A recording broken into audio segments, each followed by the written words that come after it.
Bocah-bocah, pripun kabare? Sae sedaya nggih? Alhamdulillah.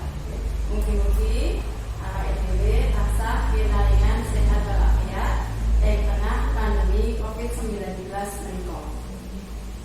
Dinten iki kelas 3 badhe sinau basa Jawa piwulang setunggal babagan pendidikan.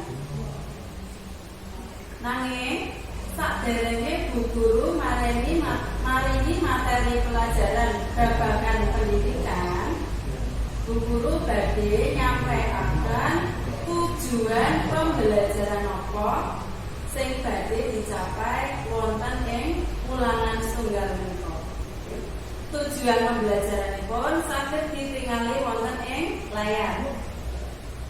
Tujuan pembelajaranipun yaitu sing nomor setunggal, para siswa bisa nulis tembung-tembung kang angel ana ing wacan Pandhawa. Tujuan pembelajaran nomor kalih, para siswa bisa negesi tembung-tembung kang angel ana ing wacan Pandhawa. Sampun siap sinau nggih? Menawi sampun siap, ayo saiki bocah-bocah, nggih. Buka buku Pursita Basa piwulang setunggal babagan pendidikan kaca nomor kalih ngantos kaca nomor sekawan.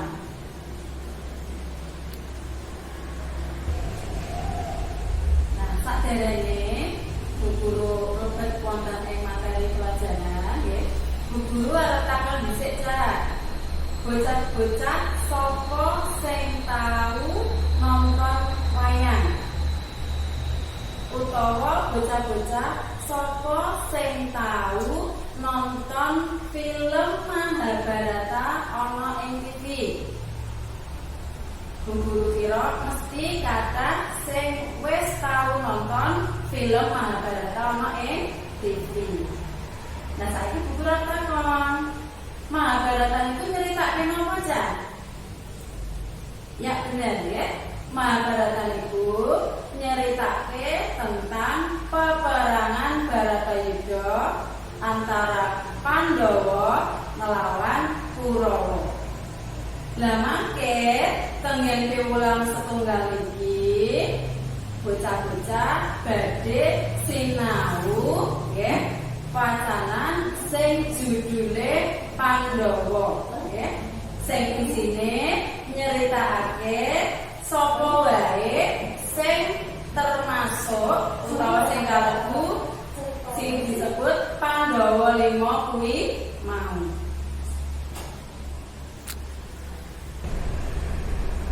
Mangke Bu Guru badhe maosake wacanan sing judule Pandhawa. Terus bocah-bocah mangke nggatekake sing tenanan. Bocah-bocah mangke saged nulis tembung-tembung kang angel sing ana ing wacan Pandhawa. Dadi mangke saknalikane Bu Guru maoske wacan Pandhawa, bocah-bocah saged disambi nulis tembung-tembung napa mawon sing angel sing bocah-bocah durung ngerti artine. Sampun jelas nggih? Menawi sampun jelas, Bu Guru badhe macaake wacanan sing judule Pandhawa. Bocah-bocah arep disimak ning nggon layar saged, ning nggon bukune bocah dhewe-dhewe nggih saged. Pandhawa putrane Prabu Pandhudewanata ana 5 lanang kabeh. Putra 5 lanang kabeh diarani Pandhawa. Urutane yaiku Puntadewa, Werkudara, Arjuna, Nakula lan Sadewa. Nakula lan Sadewa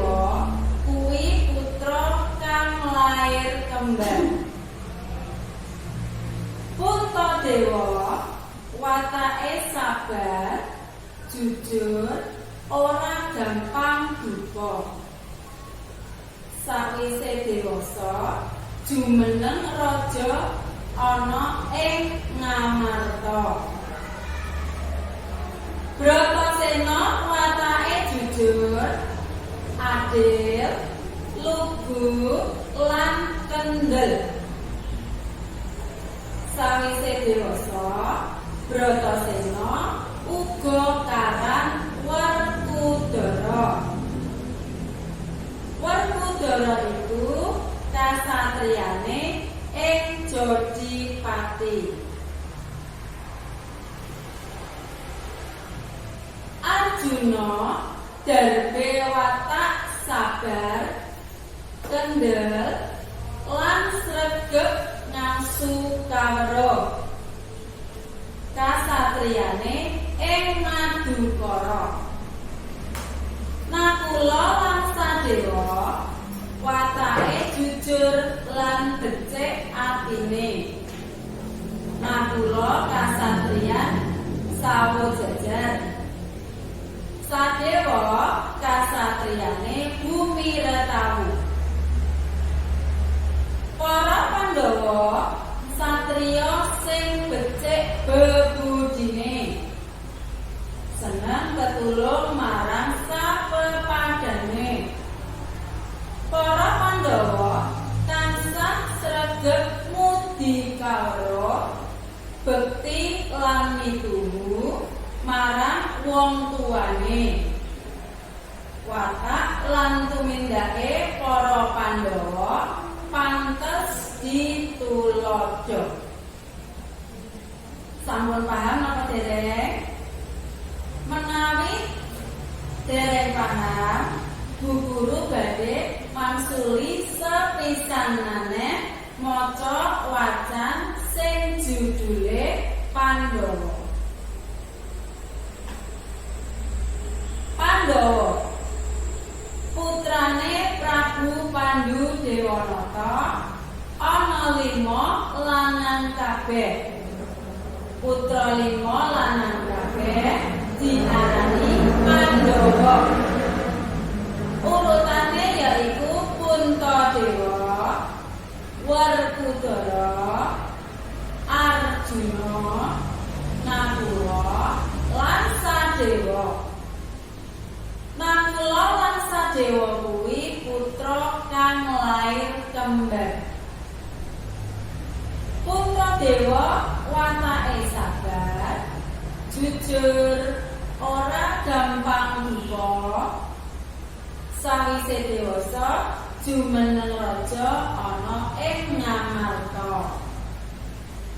Bratasena watake jujur, adil, lugu, lan kendel. Sawise dewasa, Bratasena uga karan Werkudara. Werkudara iku kasatriyane ing Jodipati. Arjuna darbe watak sabar, kendel, lan sregep ngangsu kawruh. Kasatriyane ing Madukara. Nakula lan Sadewa watake jujur lan becik atine. Nakula kasatriyane sawo jajar, Sadewa kasatriyane bumi retawu. Para Pandhawa satriya sing becik bebudine, seneng ketulung marang sapepadane. Para Pandhawa tansah sregep mudi kawruh, bekti lan mituhu marang wong tuwane.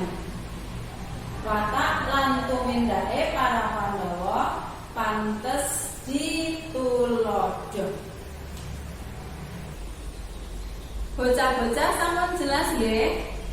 Menawi bocah-bocah sampun jelas, ayo saiki bocah-bocah latihan atau ajar nggih, negesi tembung sing angel sing ana ing wacan tuladhane bisa bocah-bocah delok utawa bocah-bocah tingali ana ing layar. Ayo Cah, saiki didelok tuladhane negesi tembung kang angel. Tuladha sing nomor 1 wonten tembung darbe. Tembung darbe niku tegese duwe. Tuladha nomor 2 wonten tembung sabar. Sabar niku tegese ora gampang jengkel utawa ora gampang muring-muring. Tuladha nomor 1 wonten tembung duka. Tembung duka niku tegese muring utawa jengkel. Tuladha sing nomor 1 yaiku ngangsu karo. Ngangsu karo yaitu tegese golek ilmu. Nah, sampun jelas nggih saking tuladha sing wau Bu Guru paringi. Muga-muga bocah-bocah sampun saged sedaya. Sakniki tugase bocah-bocah negesi tembung-tembung sing angel liyane sing ana wacan ana ing wacan Pandhawa. Tugase tulisen tegese tembung-tembung ana ing ngisor iki. Bisa rembugan karo kancamu. Yen ora bisa, nyuwun pirsa bapak utawa ibumu. Ditulis ana ing buku tugas. Nyamangke buku tugase dikumpulke pas mlebu sekolah. Bu Guru waos tugase nggih. Nomor 1 jumeneng. Tegese napa? Nomor 2 karan. Tegese napa? Nomor 3 kembar. Tegese napa? Nomor 1 lugu. Tegese napa? Nomor gangsal ngudi. Tegese napa? Nomor 6 mituhu. Tegese napa? Nomor 7 pantes. Tegese napa? Terakhir yang nomor 8 ditulodo. Tegese napa?